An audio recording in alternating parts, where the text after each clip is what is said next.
Hello, gentlemen. Well, hello. Hello there. Whoa, who's this guy? Yeah, we got an extra voice on the line today, and it is Brian Casel. How's it going, dude? Going good. Yeah, good to see and hear you guys again. Yeah, likewise. This is like the art of bootstrapped product web. Right. Yep. It's an unholy merging of our podcasts. I've been telling all of my founder friends, at the microcomps and the meetups that we all do, there needs to be more of these podcasts. Two bootstrappers just talking about what you're working on week to week.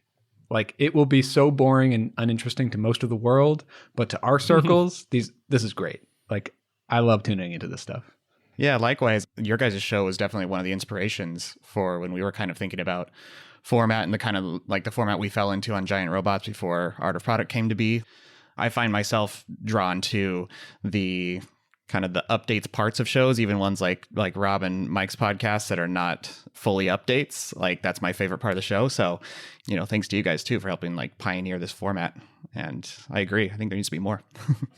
You can call it pioneering, but we we started by trying to have a topic and try to make it quote unquote useful to people. and then we kind of just got lazy with that. We were just like, we don't want to spend any time planning. We don't want to spend any time like researching or prepping. We just want to get on the mic and talk. And we kind of just kept doing that. But you're right. I like to tune into the personal updates on other shows, Rob and Mike. I listen to Craig and Dave and a couple other people, So, Brian, this is actually kind of dovetails in with our last episode where I talked about NanoConf, that thing I put on Martha's Vineyard. You were one of the attendees, and I thought maybe I'd quickly get your impression as an attendee, like how that was and what you thought about it. Yeah, I mean, I told you when we were there, I loved it. I thought it was great. It'd be great if you'd have me back, because I'll go back for sure. I mean, I love these small conferences. I'm all about them now. I can't get enough of them. And my buddy Brad Tunar and I started Big Snow Tiny Conf. Man, it must have been like 5 or 6 years ago now. We go every winter up to Vermont, and then our other friend Dave Rodermog kind of took that out to Colorado too. So I attend both of those. I'm going to again January and February. And actually next week, for the first time, I'm heading out to Cabo Press in Cabo, Mexico. Can't wait for that. It's a little bit bigger. That's like 30 people. I guess it's like WordPress based, and I maybe just barely qualify for that. But Yeah. The thing I like about these things, and the reason I wanted to try my hand at it, is I feel like you get a lot more, like you just have so much more time with people. You can really build relationships with people and like go deep and talk about things over like the course of several days, as opposed to like a pretty like light interaction at a normal size conference. Is that also what you dig about it? Yeah, absolutely. And the great thing for me is that a lot of the people that have been going to these come back every year. So David and Chad have been going to Vermont like for the last 5 or 6 years. So we know each other well, and we're getting a deep update, but it's also like we've seen our businesses progress a lot over the last few years. So it's been pretty cool. And Ted Pitts, it was kind of cool because like David and Ted met for the first time, and Chad met Ted, but like I had been hanging out with Ted in Colorado every year for the last couple of years, and like it's pretty cool. Yeah, that was one of the best things for me, was like a chance to introduce my friends to each other. Like I love that in basically any context. It's like, I know some cool people and I'm going to introduce cool people to cool people, and it's going to be great. Yeah, and I love MicroConf too, but that to me seems more like the big blowout celebration kind of thing. You get to see everyone all in one shot. But you're right, you don't get a lot of, like, I always come away with MicroConf now thinking like, oh, I didn't get a chance to talk to all these people that I wanted to talk to, Mm-hmm. Yeah. I would say the only downside of these things is, or of the smaller ones, is that I can't, it went really well this year, but I can't like invite 5 times as many people and have it have the same feel. Where it's like, that was great. I want more people to experience this, but this basically depends on other people also picking up the torch and being like, all right, I'm going to have my own 8-person retreat or 10-person, whatever. Yeah. Yeah. Kind of think of it like the Venn diagram, like as long as they kind of partially overlap, you're kind of extending this network, but still keeping them small. Yeah. It is that like 8 to 10, 12 people is a good size. Mm-hmm. I guess I'm implicitly trying to get other people to do this I'm thinking about actually writing a post about just how I manage the logistics, because there honestly weren't that many. It was pretty straightforward, but I would love to see more people do this. So maybe having some notes on just how it's actually not so hard would be useful. It's really pretty easy, and it's so affordable. I mean, when you get a group in an Airbnb, I mean, it cost us for Martha's Vineyard, it was like what, like $300, something like that. Like, yeah, it was under 300 for like per person for the Airbnb part. Yeah, and the ski and snowboard stuff that we do is like $600, $700, and for like 2 days of like lift tickets included, Airbnb included, food. It's a really good, good deal. All right, well, we have to do that. Make more comps in the world. I'm for it. So let's start some updates. I can actually get started. I just shipped a thing just now. It's not fully shipped, but it's in the world now. It's on the internet. So I've been working on this pair programming guide for the last week or two, and it is up now. It's at tuple.app/pair-programming-guide. There's a few posts on there, and it's finally out in the world. And I'm excited to start like promoting it and adding way more to it. I'm just taking a look at it right now on the air. So we talked about this last time, how you were going to try your hand at designing. So how did that go? Did you do most of the design work on this? I did. So I got it to a point where I basically liked it. And then I actually did a call with Adam and was like, hey, man, like, can you just help me with this a little bit? And so we did about an hour together where he made some tweaks and also helped me with some CSS stuff and some Tailwind stuff. And we actually recorded that and put it out on Adam's YouTube channel. So you can actually watch that session. But we didn't make any huge changes. I was like pretty happy with where the design ended up. I'm like psyched to have like the first thing that I designed be on the internet. It's pretty exciting. I heard you talking about design and CSS. I was listening to your episode actually this morning. If you ever need an opinion on like from a designer CSS person, that's been me for the last like 10 years. And I actually just did that for my friend Craig the other day. He had a landing page that he put together, or like I guess his designer did. I did a Loom video for him. I just love to do that kind of stuff. Nice. Yeah, I'll definitely take advantage because of that. That's where I feel more comfortable is CSS and making things look right and come across right for a marketing page or whatever, or a web app. But I'm going to need to pick your guys' brains probably on like Rails stuff and JavaScript, and that's where I'm a hack. So totally. Well, I'm happy to trade that kind of knowledge back and forth. It's useful for everyone. So yeah, so that's out there, and like that's just sort of like probably going to be more or less the top of funnel for like the Tuple world. I don't know exactly where it's going to fall, but the gist, of course, is build the audience. Like start establishing some expertise, start getting a group of people together that care about this stuff, and maybe one day offer them a tool. But it's interesting flipping into like marketing mode, writing mode, design mode. Like I hadn't been in the zone for a long time so deeply as when I was like working on the design like all day or like writing all day. And it's interesting to feel my brain, those parts of my brain kind of clicking back into gear. It's very different than what I had been doing. It's tough.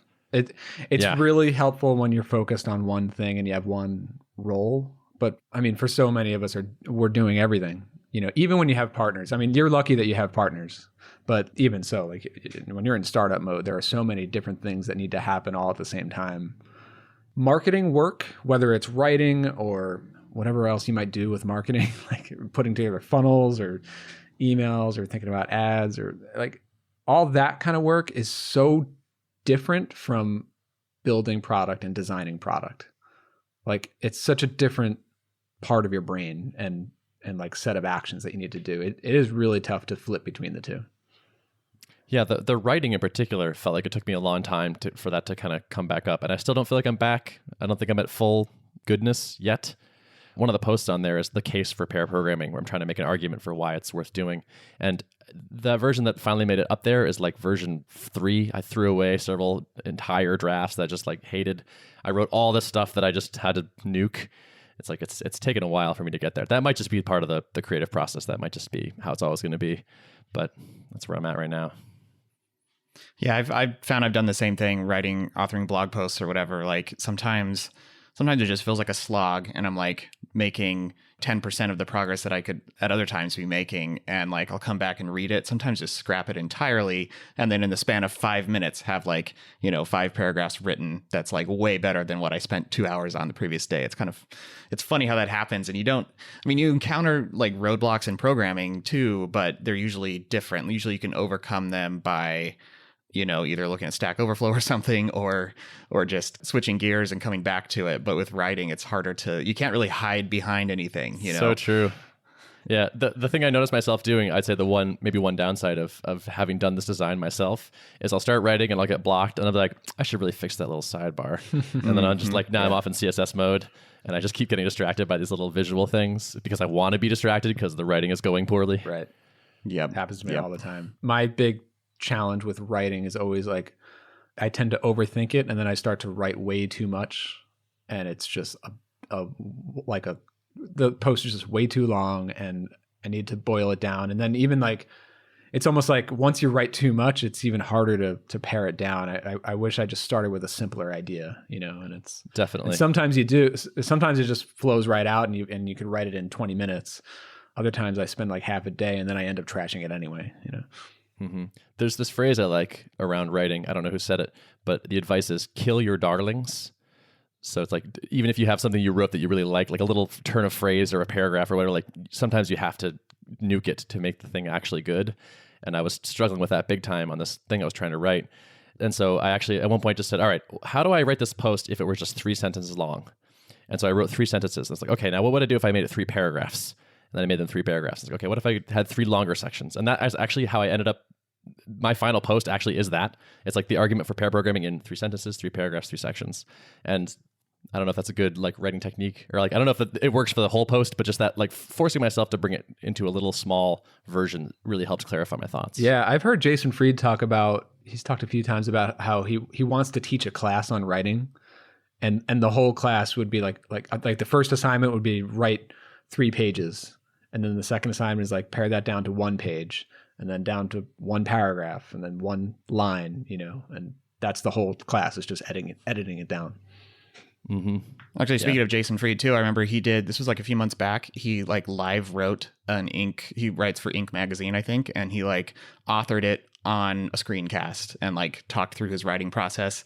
That was pretty interesting to watch. I kind of skipped through different parts, but it's cool to see someone who's such a good copywriter crafting their sentences, and they'll write stuff just like the rest of us that sounds, poorly worded or just sounds awkward. But just to see him iterate through it and go back and clean stuff up was kind of just interesting to have a fly on the wall view of that. That's amazing. I mean, I'm trying to work in public more, but I would never do that. You'd see a video of like me staring at the screen for like an hour. I feel like this is becoming more and more of a thing. Like I see more and more people live streaming their coding sessions and whatnot.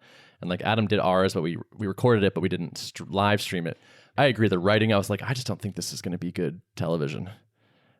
But who knows? People watch things that surprise me, so maybe I should try it anyway. Right. I've struggled with that too. I mean, because I did some screencasts early on, and I've lost momentum on that just because I find myself getting in my head about it. Like, I don't want to like bumble through this too much. I want there to be some cohesiveness to this, and so I end up like there's just enough of a roadblock for me not to do it. But I should probably try to do it more often, just because I think I've gotten good feedback from every time I've done one. There's been several things over the last couple of years where I have this idea to build some sort of product or some sort of piece to put out on the web somewhere, and then I always have like the secondary idea is like, oh, I should document the making of this and release that, and then I try, and then it's just way too much work and it's not any good, and I just trash it. Mm-hmm.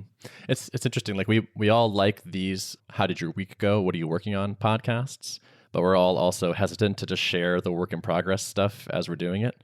But like I think the lesson there might be like people like to see like the sausage getting made. They like to watch you struggle. Possibly, maybe not all of them, but there's probably some audience. I find myself, much to my own surprise, like watching videos on YouTube of people playing video games that I think are interesting. Like I'm not even playing the video game anymore. I'm watching someone play it who's really good. And I'm like, this is like about as good to me or better than playing it myself.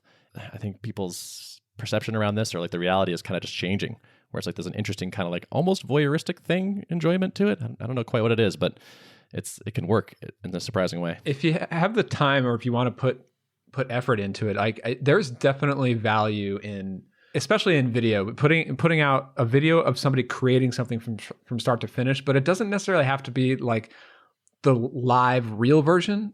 You could like rehearse it a couple times or make it better so that it is consumable. Like This year I've been learning to code. I've been learning Rails for the first time this year. Mackenzie Child has a really popular YouTube channel, and he's actually like a designer illustrator, but there was a time where he was learning Rails too. And the way that he was learning it was he had this thing where he built like 12 simple apps in 12 weeks or something like that.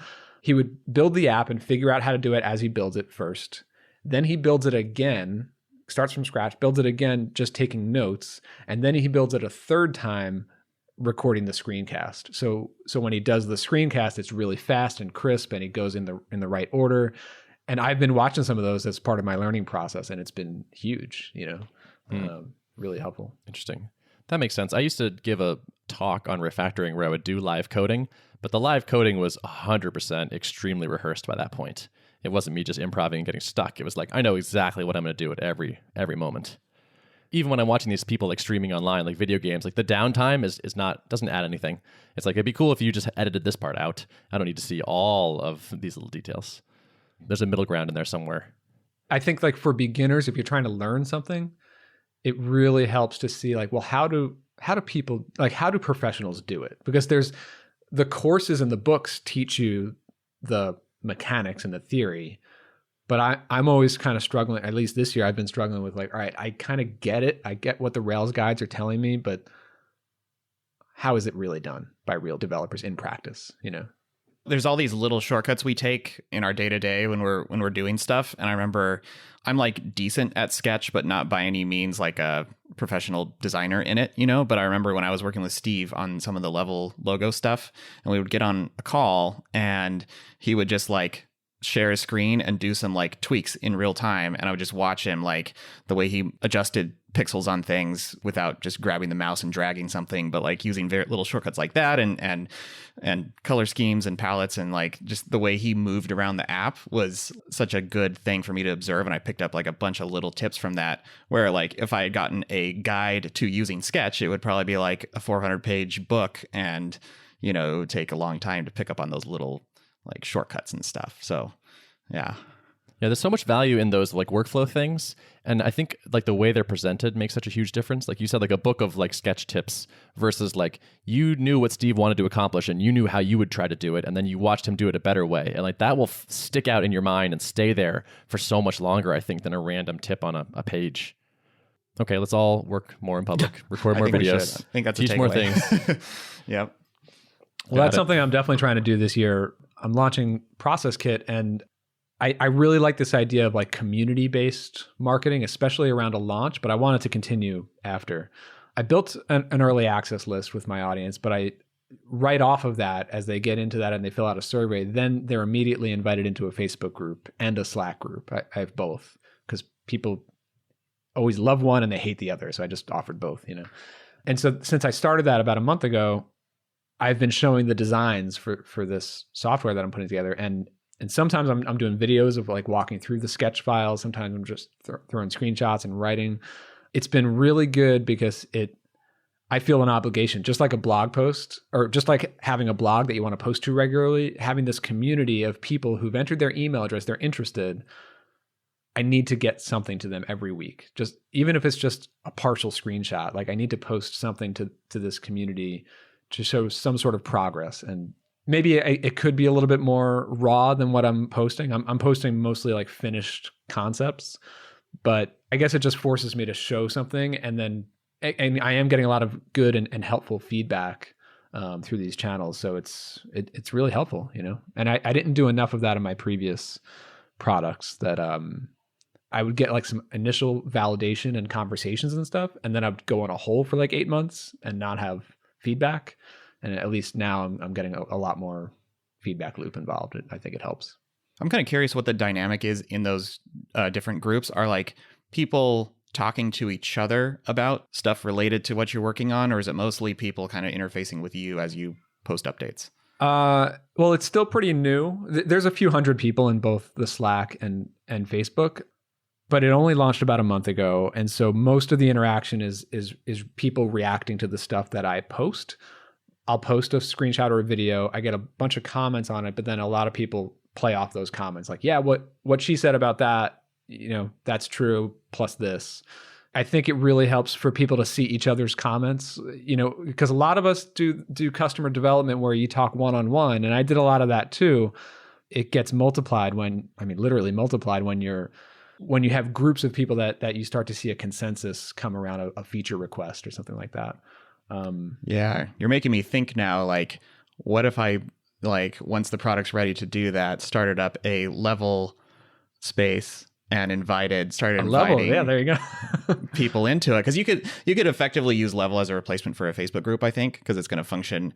It's going to have a lot of the similar constructs of, like, you can have subgroup. Well, I don't know if you can do subgroups within a Facebook group, but I could have effectively what maps to channels in Slack. You could have subgroups in level and that are around various topics, and then you have kind of the reverse chrono timeline of posts and replies.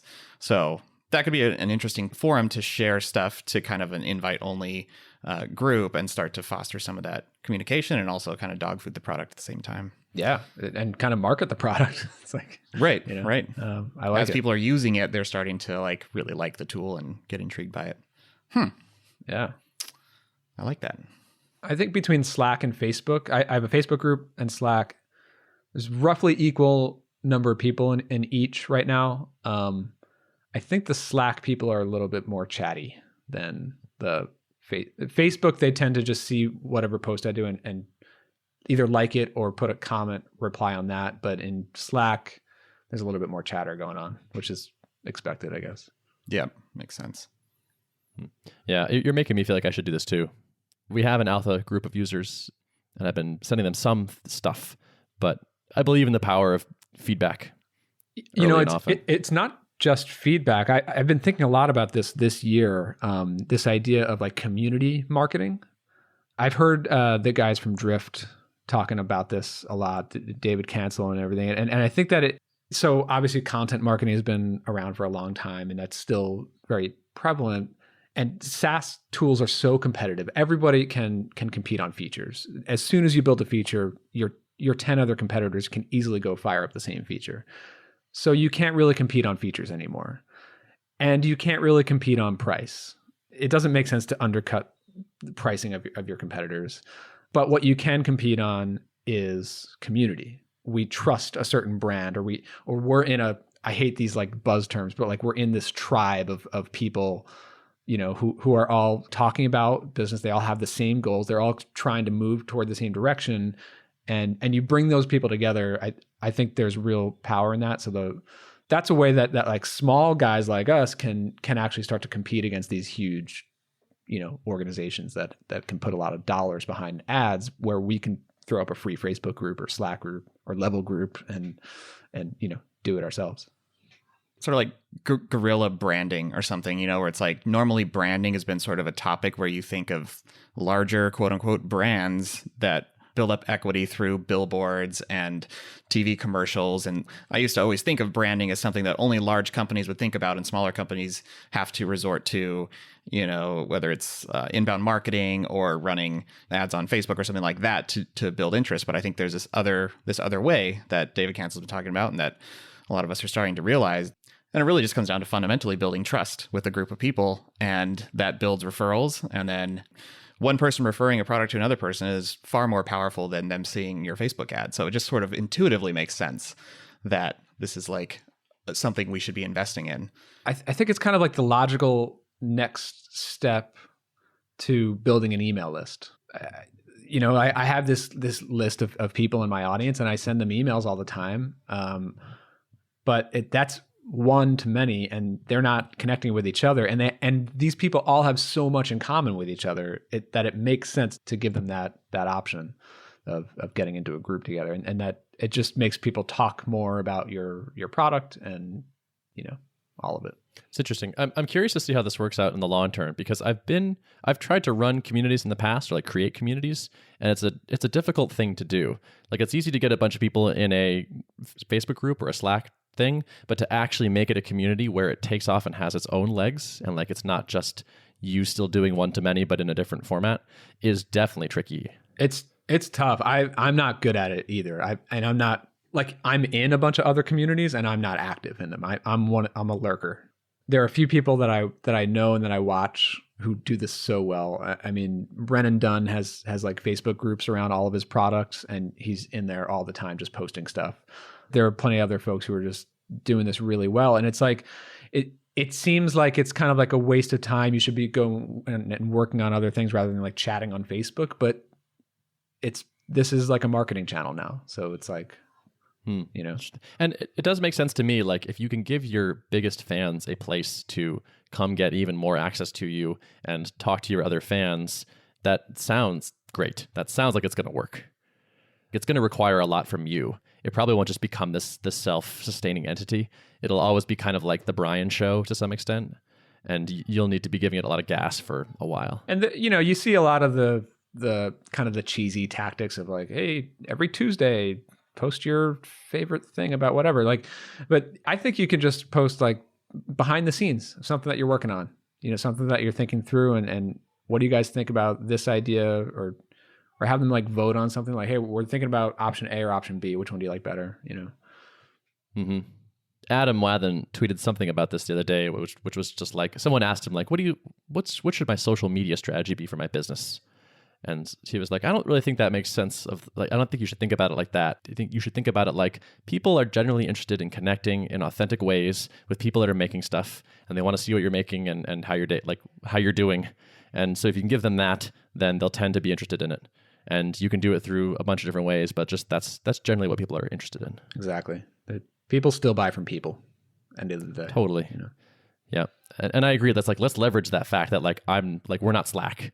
No one's going to have that community feel for Slack at the organization. But if it's like, yeah, I want to support Derrick and try out his thing and give him feedback, that totally works. So Brian, you're in an interesting situation right now because you're building this SaaS app, and you've worked in the past with hiring other developers. This time you're going at it for real.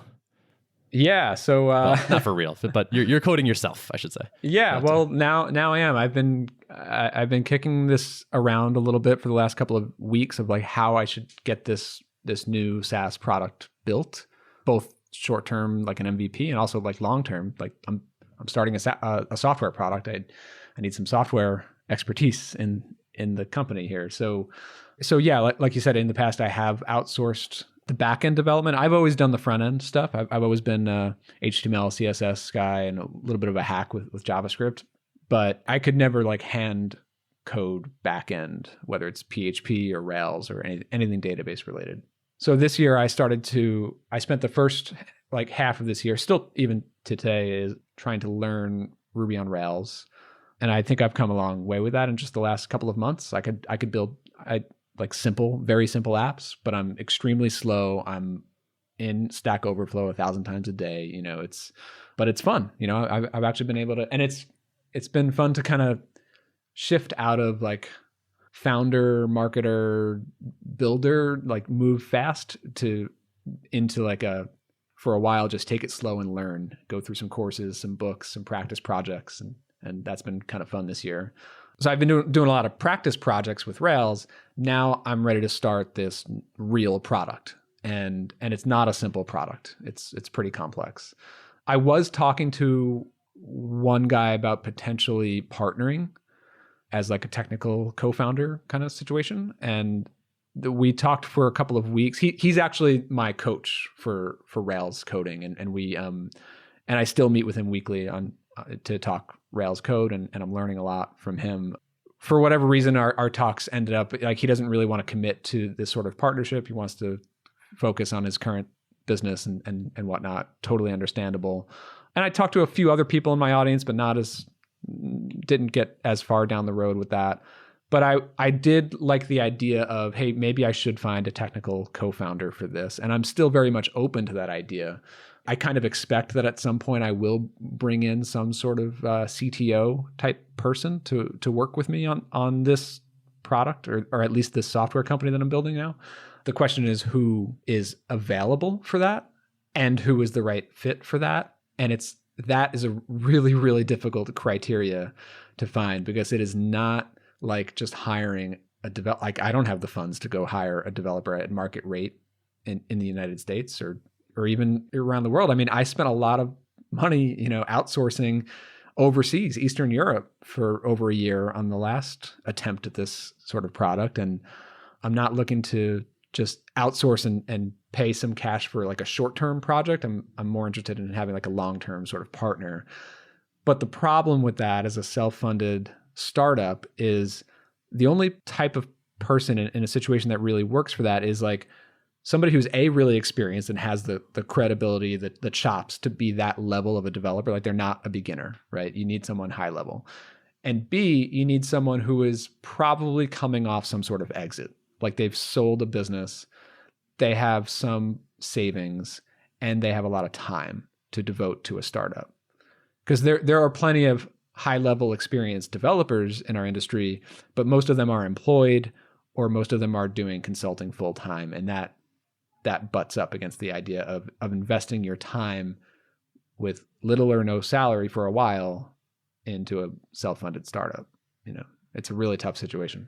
So you see people like Justin Jackson and John, where John is, the technical co-founder, but also fully employed. So for him, it's a nights and weekends kinds of project. And, it just, all the cons that come with that, mostly being the pace of development is much slower, right?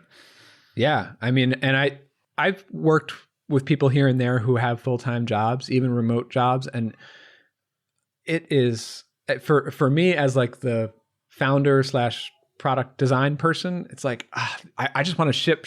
Like, it's so frustrating when you have to wait for that. And like even outsourcing overseas, Eastern Europe, like the time zones are different. So it's like, I've got a couple hours in the morning with them and then I give them some things and then I got to wait 24 hours. And even then it's not right. Got to wait another 24 hours. It's so frustrating. So I'm kind of interested now and I'm excited about building it myself. I think I'm capable of doing it. The challenge is that I personally will be very slow because I don't know what I'm doing. and so every little feature, I have to spend all this extra time to like figure it out and get it wrong and Google it and Stack Overflow. But at least I can push as much as I want to. And as like, not that I work extra hours these days, I've got a family and everything, but like, I do have time on my hands. My other business basically pays my bills and doesn't require my time. So I can just devote all day to working on this. And the other things that I'm doing to combat that like risk of, it'll take me too long to build it myself is I have a weekly coach, like 90 minutes with a Rails expert to help me work through some challenges. And even with him in between our sessions, I have some email questions for him, which help a lot. And I do plan to probably outsource small pieces of the coding to someone. I have worked with other developers and me being in the code now, I think will help with that. I think between me learning it and building it myself and having a coach and outsourcing the pieces that can help move faster, I think I can hopefully get through at least a version 1. And then, down the road, if a co-founder or someone joins me, they'll probably come in and rebuild the whole thing, and that's fine, but at least this will get the product to market. So just something on that quickly, which is that to everyone who's listening, I've known Brian for a long time, and he would be an awesome co-founder. It's like if you are that technical person who's like, yeah, I have some runway, I could possibly go look at an opportunity like this. He's got the marketing chops and the front-end chops and is a good person. So if that appeals to you, you should probably reach out to Brian. Or maybe you wait and reach out later, or I don't know, but I give you my endorsement. I think that would be, you're a good dude. I appreciate that, man. Yeah. Beside that point, I was very psyched to hear that you were choosing to at least try to get like this MVP together yourself. And I think I said in an email to you, like programming is a superpower. So the sooner you start acquiring it, the better. Like today, you're super focused on Process Kit and that's all you're thinking about. But life can often be long. Like you don't know what's going to be happening 15 years from now. It might be really nice to know programming for the next 15 years. Totally. Couldn't agree more. And that's exactly why I earlier this year I decided to like it's actually past due for me to start to actually be able to build. I wrote a post on my blog called Full Stack Product Person. There are folks in our industry who have that full stack. They can design fairly well. They understand product. They have some sort of connection to an audience, and they know how to research that audience and find problems to solve. They really get that. And they can go build and launch a software product like at will. maybe it's not the most flawless code base, but they can launch something. And for me, I check most of those boxes up until the point where it's like, oh, I need to code something and get it on a server somewhere. Like that's a wall that I hit either from a lack of skill or a lack of cash, at times. And it's really frustrating, So this year I'm trying to break through that at least to a point where I could ship MVPs at will, Totally. It reminds me a bit of the collapsing of roles that I feel like I'm seeing on the front end side of things, where I think like 5 or 6 years ago, or maybe even less than that, if you were a designer, if you were a web designer that couldn't do HTML and CSS, that was maybe okay. We were just like, oh, I give you these mockups, and then someone else slices them and turns them in. And now it's like, that's not a web designer anymore. Like to me, that's totally table stakes. Like if you can't turn your design into a web thing, you're not a web designer. I feel like that's starting to become maybe table stakes on product stuff. It's like, oh, I want to create a software business. It's like, okay, well, can you write software? No, I'm going to like design the software, and then someone else is going to be like, no, that's not. I mean, there are people that just don't need that anymore, and they're going to run laps around you. Yeah, and I've been an HTML CSS person forever. Like that was my career before I went self-employed, and now that's not nearly enough. Like if you're a front end person, like you need to know JavaScript, and you need to. You don't necessarily need to like adapt all the fancy trendy frameworks. I don't think, but those are there, and you should understand what they are and how they work. Yeah, it's just I'm psyched to see you doing this. Like just adding another like orthogonal skill to your, and such a powerful one. I think just if you're going to be someone that wants to make software businesses in the future, I think you can't beat this idea. I feel like this could be a trend. Like I'm starting to see more and more people talking about, or non-technical founder types getting more and more interested in learning some more programming. And I think it's really exciting because I think it's a lot more approachable than maybe it appears from the outside. Like programming just looks like such a black box of like complexity, and there are a lot of moving pieces to learn about. But I think frameworks like Rails kind of make that experience relatively nice compared to how things were 5 to 10 years ago. I'm curious to hear how has your experience been? Has it been harder or easier than you envisioned? That's a good question. I think at times it's like, oh man, this is so easy. I just built something. That's awesome. And then there are plenty of those times where I'm just slamming my head into my desk for a week. I can't, like it's just like you make so much progress on some features, and then you just everything you're Googling is not giving you the answer, and it's like you come to a screeching halt, and it's fun and it's frustrating. I will say, so early on in this process of learning, I thought I was going to go with PHP and Laravel instead of Rails. And I looked at some other things too, but I started down the path of Laravel. I went through some Laracasts, and those were pretty helpful. And I was able to basically recreate what Jeffrey Way was putting out there on the videos. But when it came to, okay, take what you've learned and now go build your own thing, I couldn't do it. I don't know why that was. It kind of baffled me because it's like I totally understood the lesson, but I can't go do it myself for some reason. And I think my impression of that, of like PHP and Laravel specifically, is that it's designed and it's taught to PHP programmers. If you come from a background in PHP, Laravel makes it easy. But I didn't, and so that didn't really help much. But so then I switched to Rails, and within 30 days of going through a couple of courses and tutorials and things, I was up and running. Like I was building things. They're really simple, but they were functional. They were operating web apps, and that was really exciting. And so since then I've been running with Rails, and also the thinking. I mean, it's 2018. I know that Rails is kind of becoming like out of fashion these days, but that was intentional for me. I wanted to go with something that is now, I guess, old and mature and has a huge community, has a lot of teaching materials around it. I'm not trying to learn the most cutting edge thing that will probably change 1,000 times in the next year. I'm trying to go with the tried and true. I think one of the other things that has changed recently is that there's so much teaching infrastructure for this. Boot camps are now, there's like now a huge industry of businesses that will teach you to become a web developer as fast as possible and not that long. Until I got into it this year, I didn't realize how many teaching products and and communities there and like memberships and stuff that there are. It's amazing.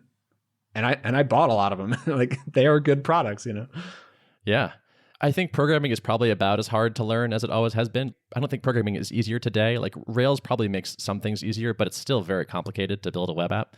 But I think just the amount of learning materials you can get now is like way better than it used to be. So if you're a founder out there and you're trying to do this, you definitely obviously need some sort of formal training, whether it's a course or I learn best with like video-based courses. I'm not a big fan of coding books. I bought a couple, but I just can't really follow along that way. I like the video-based courses, but if you're a startup person, it really helps to have friends and contacts who you can go to and get advice or even get like a formal coaching arrangement. That's been huge for me. So I've been doing the coaching, but another thing that I have done is I go to friends who are like Rails developers who have like a Rails based product. And I was like, can you just show me your code base? Can I just look at it? And I did that the other day with my friend's code. After having learned all these like formal training Rails stuff, I looked at his code. I was like, whoa, because it's like what I'm building. What I was looking at there was like the Empire State Building, and what I'm building here is like a shack in my backyard, basically. Like I was like, oh wow, so it gets way more complicated than what I was learning in the course, But it's kind of cool because you could start to see like this is like the routes page times 10, and this is how models look when it's all built out in a production web app, And if you have friends who are doing this, and you can go to and just look at their code, ask them questions, what's your go-to gem for this or that, and like stuff like that, like it really, really helps. Yeah, I think it's really smart that you hired a coach. Really, really helpful. Yeah, I like that. And I like that you're diving in pretty quickly, and like you built a to-do list app, right? I see you put something out there like that. And the nice thing about doing that early on and just committing code and not staying in purely theoretical learning land for too long is that you get to kind of build up, like once you've done something once, then you can copy from yourself. I saw a tweet, I can't remember who it was from, but they were like, basically having a large code base means that almost every problem is kind of already solved and you get to just rip it off from yourself. And every code base I dive into, and I've been learning a new framework with Level. So I was sort of back to first principles and at least learning the framework constructs. And I found like as I've built more things, it just gets easier to keep adding on because I can just say, oh yeah, I already did something like that, and just pop open that file and start from there. Exactly. So. I've done a handful of like practice projects already, and I'm totally doing that. Like, and I've done that for years with front end stuff. Is just like, yeah, you've done it before. Grab that code. Yeah, I'm finding myself wanting to build that, like as I'm learning CSS for real for the first time, where it's just like, oh yeah, I finally figured out how this thing works. Let me build a little example. Like I want an example library of things I finally figured out or finally understand, where it's like, okay, I think I kind of get what inline block means. Let me like whip up 3 examples of that so I can come back to this next time. I've been actually a little bit out of the game with HTML and CSS because I've been so focused on like building businesses and stuff that like I'm just recently kind of coming around to things like Flexbox and it's like, oh my God, it's so much easier now. Like, yeah, I mean, I remember like I used to work at a company where I was working on the websites for like AT&T and Pepsi and these like big brand names. You have to get these websites to work in IE6. And it was like table-based layouts and like spacer GIFs and all these like old, just kids listening to this have no idea what I'm talking about, but like, it's so much easier now, and I feel like new developers need to be educated about like, look, it wasn't always this way. Like, I don't know. I don't know. I don't think you're going to get anyone to appreciate that feeling. Yeah, I guess not. It's like you kids these days, you should feel grateful. Like, okay, yeah. Okay, old man. Right. Unless you try to design an HTML email, then you can get to experience a slice of the 90s, Yeah, I'm sure you know that all too well, Derrick. Oh, yeah. One thing about learning to code and working with a coach though, and friends and getting advice, like real world advice, is I don't think the courses and the books these days do a good job of teaching, especially if you're a founder, you're trying to learn to code to build your own products. They don't really do a good job of like getting straight to the point, giving you what you need to know, and telling you, look, you don't really even need to worry about that part for now. the courses want to teach you everything. If you're trying to build an MVP, you need somebody to tell you like, this is probably your fastest path from A to B and give you that roadmap. That's a long roadmap though. Yeah, it's a long roadmap, but I mean like along the way, like you'll need to learn all this stuff eventually, but for me, it's about speed. I'm trying to learn just enough to get to the next step. And that doesn't necessarily mean cutting corners, because it's learning as I go, right? Like I was learning like testing in Rails, how to get up and running with writing tests for all of your features and everything. And it's like, just tell me like what is the go-to gem to like, should I use like Capybara? Should I use like, what am I using? Like, and what's like the go-to method? And just tell me like a good way to do it. I don't need to learn the 5 different methods that different developers use at different times. Like, just somebody help me go faster, and like things like that. I imagine myself creating a product like this because I've built a number of SaaSes in Rails now, but it's like the list of things I feel like you do need to know is pretty long.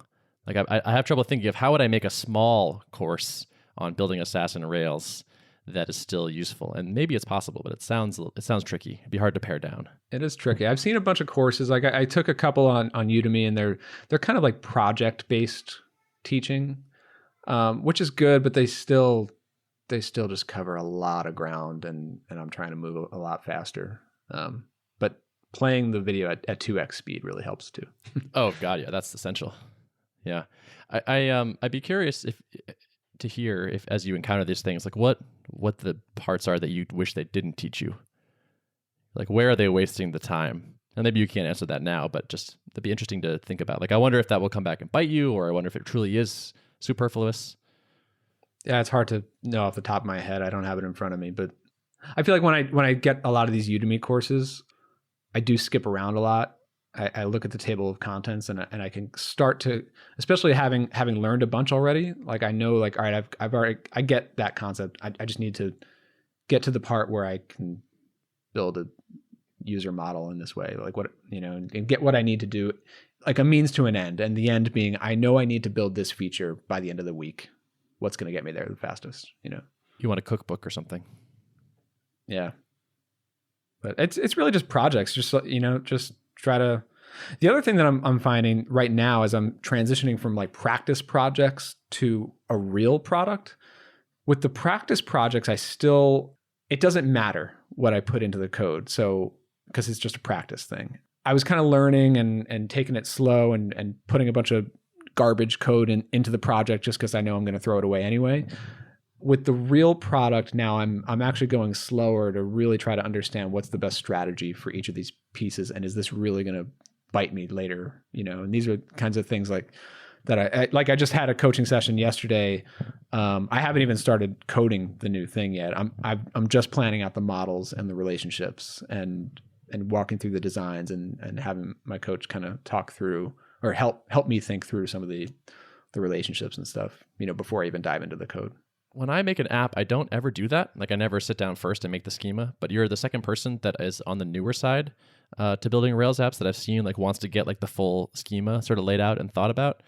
And I don't think that's wrong, but I also think, like, what I'm hearing you say, there's a little bit of this assumption that, like, if I do it wrong to start, it'll be really hard to change, or I'll have like really screwed myself in a certain way.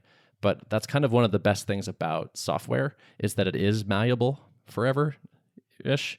You're going to screw up your schema and your code, and you're going to do like bad approaches, like despite all your best effort, because often you won't even fully understand the problem, or like you'll actually try it in the browser. You go, oh, this actually, I don't like the way this works after all, kind of thing. So I wouldn't like sweat that too much, like that sort of design up front mentality. Yeah, I definitely hear that. And I'm guilty of that all the time. I'm just trying to perfect something that I know is not going to be perfect out of the gate. And I'm just going to have to go into it knowing that I'm going to write a bunch of stuff and then delete it and write it again. But at the same time, it's like, it's speed. I'm trying to build an MVP. I have a list who's waiting for a product and they seem pretty excited about it in these Facebook groups and whatnot. And whatever I can do to avoid spending a month going down the wrong direction could help. Yep. I think getting some sanity checks from a coach is a great idea. But I think it might just be a little bit like the writing we talked about, where sometimes you just have to write that crappy first draft and then be like, nah, that's not it, and throw it away a little bit.